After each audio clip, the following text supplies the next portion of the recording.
Once upon a time there was a farmer who had one garden in the mountains and another in the plains. There was one tree in the mountain garden that he loved above all. This tree was bamboo. The farmer would visit bamboo every evening to enjoy her beauty. It so happened that a drought hit the plains, and the lower garden started to dry up, and the plants started to die.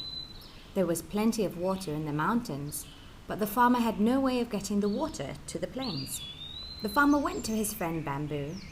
"I love you a great deal. I want to use you, but to do so I must cut you down." Bamboo was very disturbed and asked, "You say you love me. Why then do you want to destroy me?" The farmer replied, "I don't want to destroy you, but in order for you to help me, I must cut you down." Bamboo feared the pain, but because she loved the farmer, she agreed to his request. The farmer took a hatchet and cut down Bamboo. It was very painful. The farmer said, "There is more. I have to chop off your branches." Bamboo was dismayed and cried. However, she again decided to submit. The farmer cut off her branches. Then he said, "There is one last thing. I cannot use you unless I pop out your insides." Bamboo was terrified.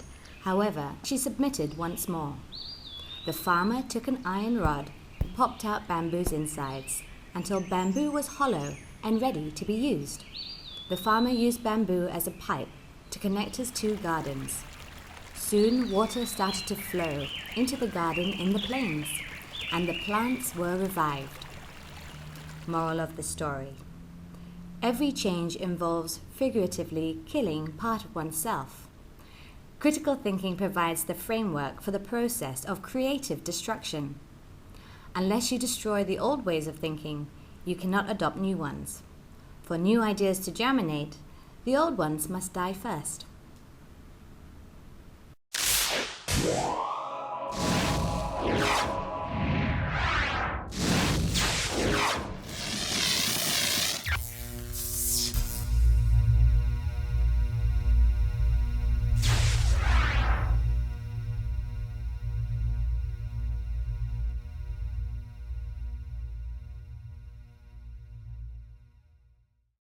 Welcome back.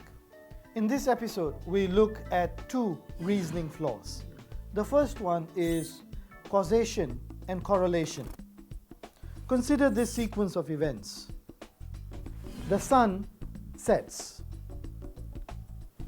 Darkness creeps in. The moon becomes visible. There is a causal link between one event and another, meaning one event causes the other to happen. The sun sets, causing the darkness to creep in, thereby causing the moon to become visible. We can be very sure that one event has led to the other. One has caused the other. But what about this example? I say that I board a train. I get on board a train. The train starts to move. What if I were to tell you that the train is moving because I have boarded it? That I have gotten on the train, and that fact alone is causing the train to move. Of course, this sounds very silly. But the strange thing is that we make this silly reasoning mistake very often in real life. We link one event to another when actually there is no relationship between the two. Take this example. Young adult says, "If I work hard, I will succeed." Sounds reasonable? Well, it's about as reasonable as saying that if I get on a train, that fact alone causes the train to move. "If I work hard, I will succeed" is a reasoning error. Because as you know, hard work alone will not cause you to succeed. Hard work is not necessarily linked to success. There is no necessary or important relationship between the two. There's so many other factors. You want to succeed. Do you have the right qualifications? Do you have the right attitude? Are you able to work with people? Are you able to continuously learn? Are you able to interact with people efficiently? There's so many other factors. One thing doesn't necessarily lead to the next thing. So don't make the mistake of oversimplifying one event thinking it will cause another event to happen. That's not necessarily the case. Another example, and we hear this quoted by students very often. I've been studying for 5 hours a day for the last 7 months. I will surely do well in the exam. Really? Does studying 5 hours a day for the last 7 months, is that necessarily linked to you doing well in the exam? You will know that that's not the case. Not necessarily so, because there's so many factors on which your results depend. Hard work alone is certainly not it. Are you studying the right material? Do you know what the examiners want? You may know your material, but you may not know what the examiners are looking for. That's not going to make you succeed. That's not going to make you pass. You may know the subject material, but can you convey your message to the examiner? Can you perform under pressure? One event is not necessarily the cause of another event. This is a reasoning error that's called causation. It's not just students who make this mistake. Businesses make this mistake very frequently. How often do you see entrepreneurs starting new businesses and within months failing? It's not just students who make this reasoning error. Businessmen and entrepreneurs do it too. Simple thinking goes like, well, consumers go to shops to buy products. I have opened a shop in this area. Therefore, customers will come to my shop to buy my products. You see the causation link? Trying to link, I have opened a shop, customers buy products, therefore they will come to my shop. That is an error of causation. One doesn't necessarily cause the other. We see this in real life very frequently. Now, just like students, a business success depends on so many different factors. How competitive the price is of your product or your service, the range of products that you carry, customer service, the competitors who are around you, how you market your product, how you advertise your product. There's so many different factors. One doesn't necessarily cause the other. You need to be aware of this error when there are attempts to persuade you. Usually, it's very difficult to find one single cause of a particular conclusion. There are many causes, not just a single one. Look at this advertisement. It says that Marie lost 12 kilograms by consuming the Lose Fast product. You too can become slim by losing weight. Buy Lose Fast today. We see adverts like this very often in the newspapers and on television. Let's examine this advert. It says that Marie lost 12 kilograms by consuming this product. Do you see an error of causation right here? Marie consumed this product, she lost 12 kilograms. Is it really that simple? Is there a direct link? Is there a cause? No, there isn't. There are so many other factors that we've got to consider. Was it really this product that made Marie lose 12 kilograms? Were there no other factors? Was exercise involved? Did the diet change? Was there a change in lifestyle? There's so many factors. How can we conclude that one event necessarily causes another? We can't. We need to look at the evidence. In this case, the evidence comes as the form of an advertisement. Ask yourself, go back to our previous episodes. What is the motive of the advertiser? When you look at the motive, you will be able to answer the question whether there is a causation error here or not. Another similar example. This advertisement says, I have won 3 championships this year. My strength comes from drinking this product every day. become strong like me. Drink this product every day. You can see what the advertiser is trying to do, linking the winning of championships to drinking this product every day. Think, is there a direct link? Or are there other factors that need to be taken into consideration? Diet, exercise, lifestyle change, so many different things that you need to consider. Has the drink caused this man to win the championship? Think, what's the motive of the advertiser? Does the advertiser have a vested interest to sell this product? Is this neutral evidence that you are seeing? Is it biased?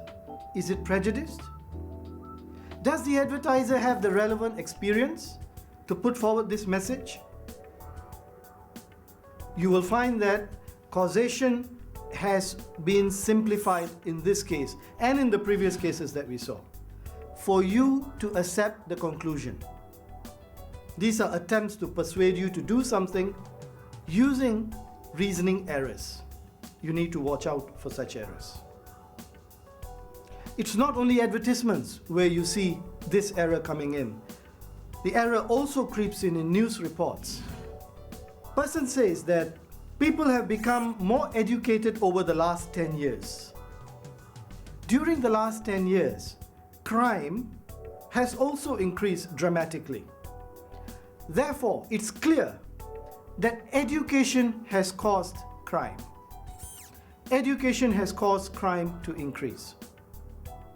Clearly, you can see the error. The same error occurs in advertisements, but it is very cleverly hidden. You need to observe where this error happens.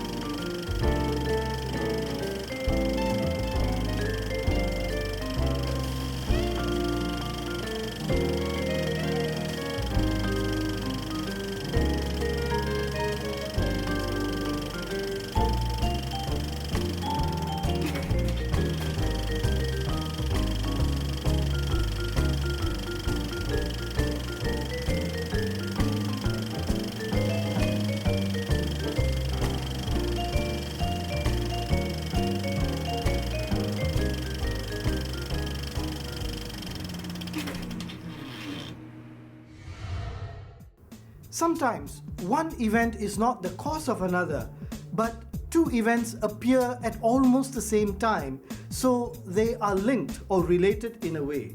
One doesn't cause the other, but there is some form of relationship. Take this example. In the olden days, lifespan was quite short. People died at a younger age. Today, we have a higher protein diet, and our lifespan has lengthened. For a longer life, you need to have more protein in your diet. Now, on the surface of it, this argument seems to make a lot of sense. Olden days, there wasn't much protein, people died at a young age. Today, there's more protein in our diet, we live longer. Therefore, protein has caused us to live longer. Not necessarily so, as we have seen from the earlier era of causation. But in this case, both the events are related because both have happened at more or less the same time. The amount of protein in our diet has increased, and so has our lifespan. One hasn't caused the other, but they have occurred around the same time. We call this an error of correlation. Let's consider this argument. Since the 1990s, the internet has become an important part of our lives. In the work environment, there has been a high surge of migration of knowledge workers. It would not be incorrect to say that the internet has caused people to migrate to other countries. The reasoning that is used in this argument, is it correlation or is it causation? Let's examine it. The internet has indeed provided the means for knowledge workers to connect to their counterparts in other parts of the world. This link has probably facilitated the free flow of information around the globe.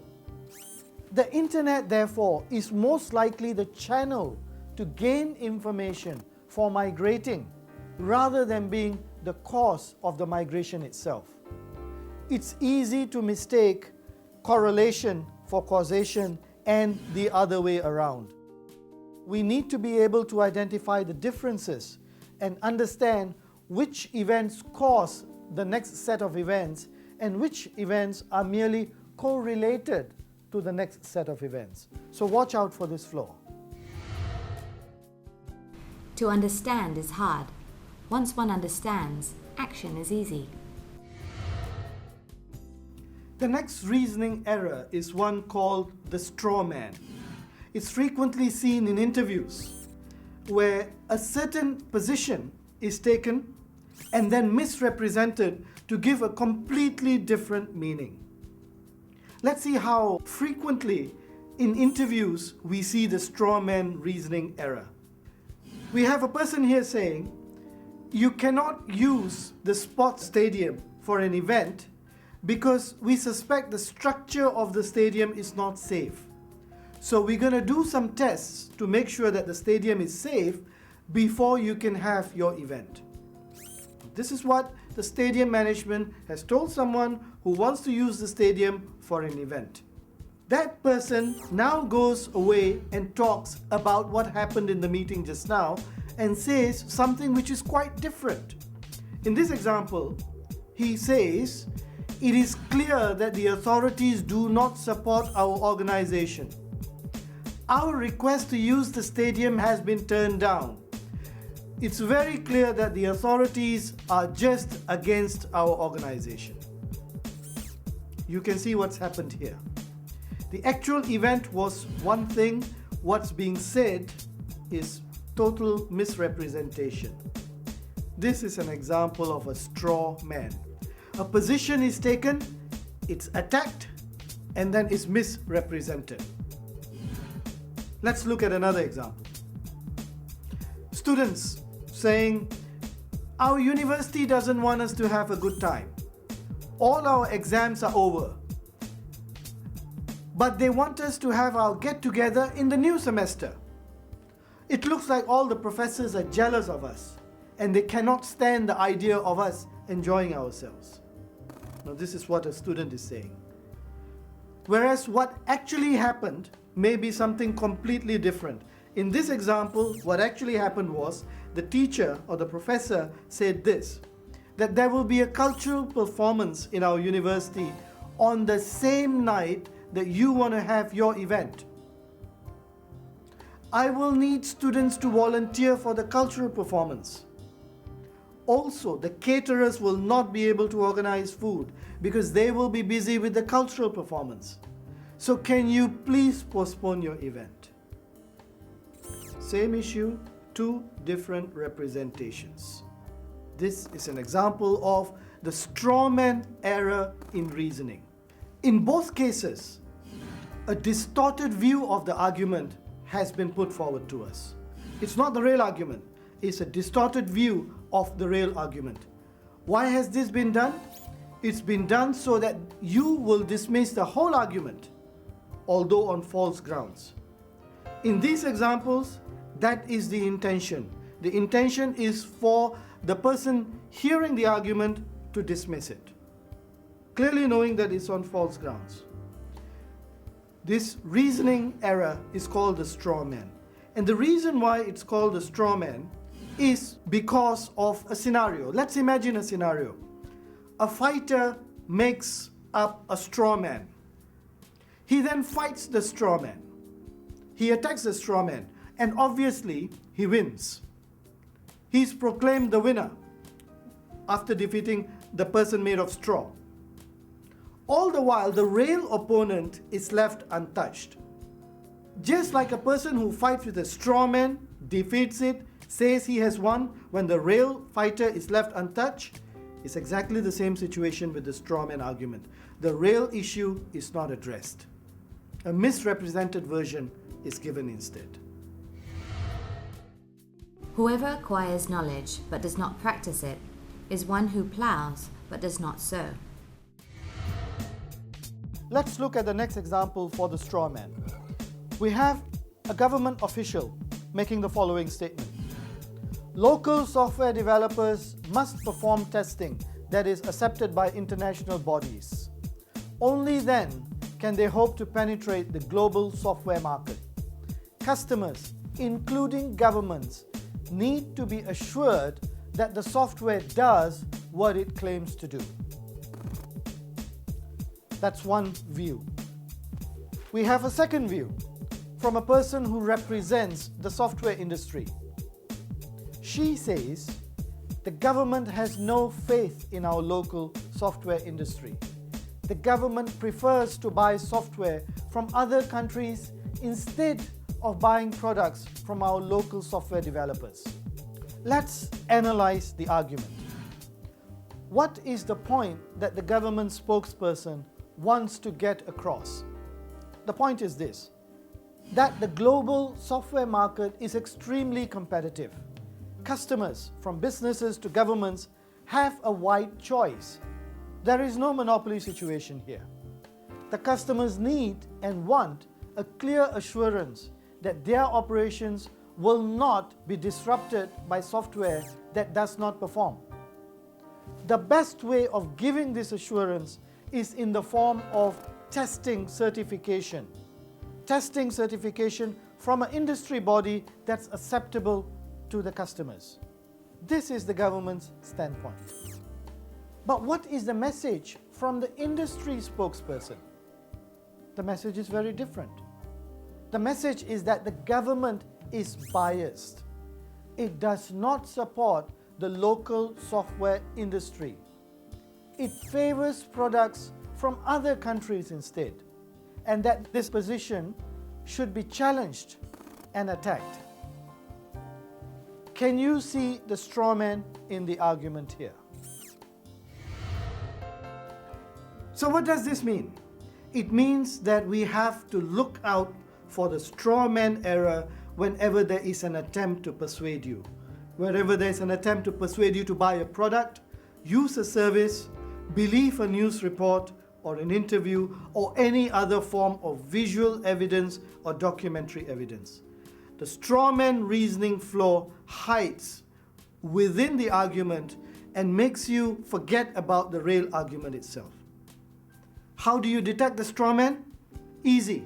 Use the same tools that we have been talking about in all our previous episodes. Check the credibility of the evidence.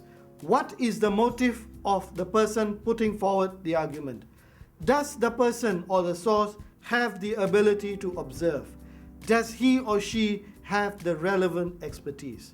These are the golden rules for checking credibility of all forms of evidence.